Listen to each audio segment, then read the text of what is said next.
Hi there guys, and thanks for coming back again. Going to do a slightly different video today than maybe the ones that you've seen thus far if you've been on my channel.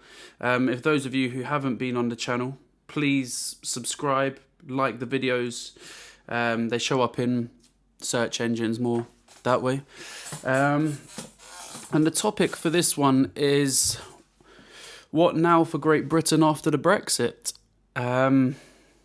Monumental day today. So today's date is the 24th of June 2016, and for those of you, I'm pretty sure the whole world knows, but Britain are going to exit the EU. Massive monumental news. So the video that I'm going to be doing today is pretty much an open discussion. I want you guys to give me your opinions on things. I've voiced my opinions a lot on other videos, and this one is pretty much an open debate. So I've actually been a bit more professional, I did air quotes there with my hands, on this video than maybe other videos. I've made a bullet point list as to topics that I would like other people's opinions on, that I've maybe got an opinion on or maybe just don't know about, so would like more information about. So first of all, this is something that is quite a strange one, considering this should have been pivotal in decision making. But with regards to the exit, what is the financial strategy moving forward? I feel like, regardless of my vote, I don't really know what is happening with regards to moving forward financially. And when I say this, I mean a business plan, a business model. How are we going to be self-sufficient and sustaining? I know it's going to take around 2 years for us to exit the EU. What about after that? Yeah, so with regards to importing, exporting, are we going to build more factories to manufacture here? Are we going to grow more crops here? All of these things take time, and we don't have unlimited time, unfortunately. Yeah, so that's an open question there. So the next one is, where will this extra, I believe it was £350 million be spent per week? There was a video that I saw today of Nigel Farage on one of the morning talk show programmes, basically saying that it wouldn't be spent on necessarily on the NHS, which from my eyes did seem to be quite a lot of the propaganda on the leaflets and what have you did seem to suggest that, if not outright say that. But yeah, if anyone else knows any more information on that, please do chime in. Again, this is an open debate, and these are open questions. I'm trying not to put my thoughts on them so much.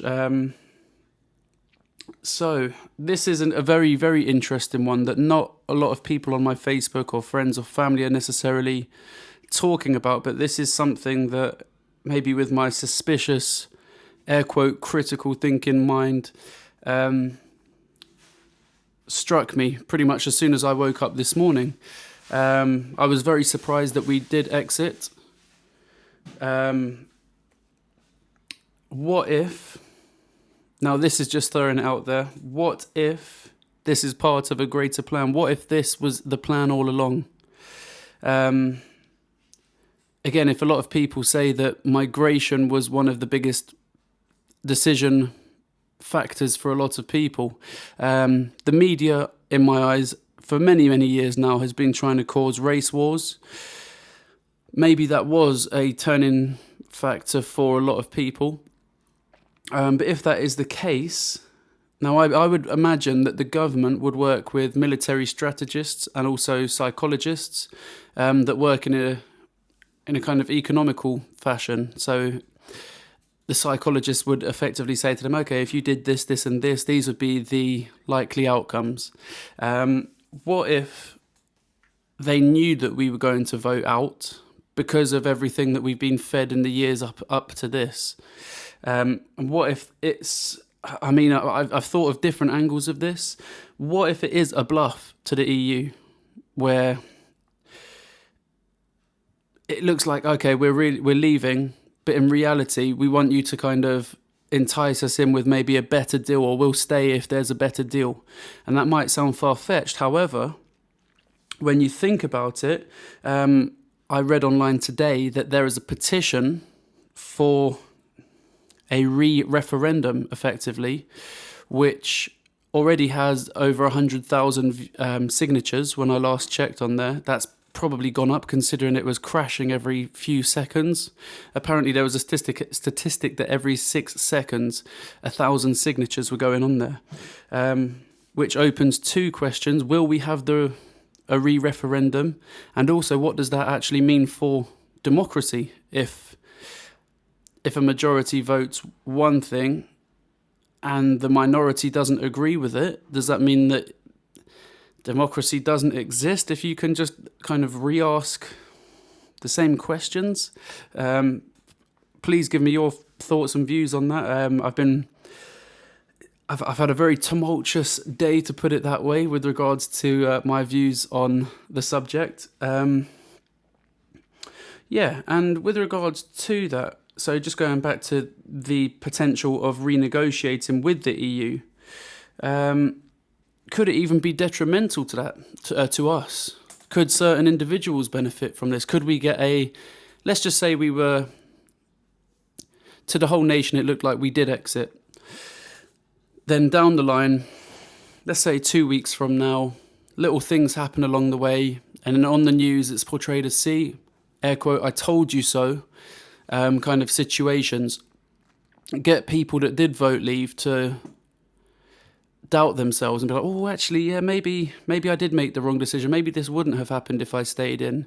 And then let's just say this petition does go through and we do have a referendum. Now, a lot of those people, by this stage, let's say this is 3-4 weeks down the line, a couple of months down the line, what have you, they've witnessed certain things that look like they've come off the back of exiting the EU.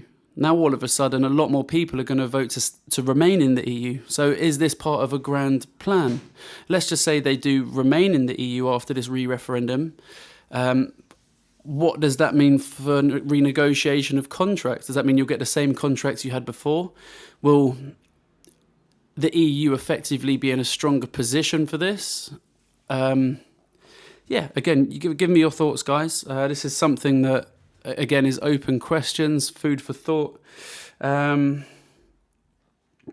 These are other standard ones that I'm pretty sure that everyone's spoken about. So will Scotland and Ireland leave?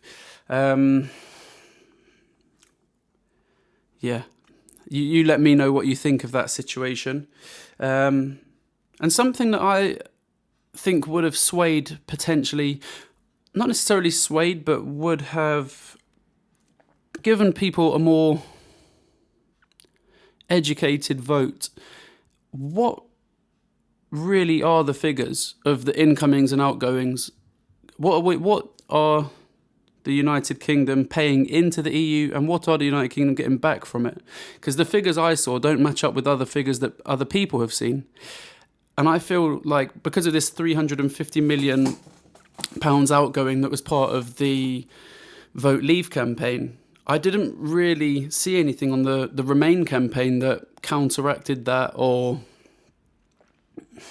focused too much on the numbers, which, if I was voting on the Remain campaign or what have you, I would have made sure that was a big part of it. Numbers, because a lot of people will be able to understand things on a numerical level rather than just all words. Again, what do you guys think? So imports and exports. This is something, to my knowledge, the UK over the last 15 plus years seems to have had a lot of factories closed down, a lot of manufacturing plants. And we did seem to be importing a lot more than we export. If that's a long-term plan, that will be good. But what about for the short term? It takes time to build plants. It takes time to get them up and running and have business models in place, for example. Okay, this is a question that is relevant to myself. But again, I want to see what you guys think of this. So has the results or the referendum in general, has that divided your community, which I'm pretty sure it has, your friends and your family or your partners? Just looking on Facebook, an extremely divisive subject. It's highlighted a lot to me, but I would just like to see what you guys. Please comment below. Let me know what's happened to you guys. If everyone in your area has agreed with it, if all your friends in the family have agreed with your decision, or if they haven't, just let me know, please.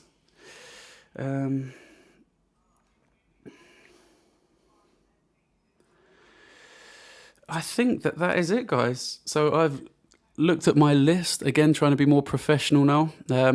Made a few videos, so I'm trying to be more professional, having bullet pointed Microsoft Word lists, moving up in the world. But yeah, as I say, this really is an open discussion. What next? What next now that we've Brexited? Again, please subscribe if you haven't done so already. Comment on the video, like it, share it, what have you. But this really is more of a community forum, this video. I don't usually do videos on this, but this has been a perplexing subject and divisive for many an individual, including myself. So yeah, please do share your thoughts with me. But yeah, have a good evening, guys. Thanks for your time and enjoy.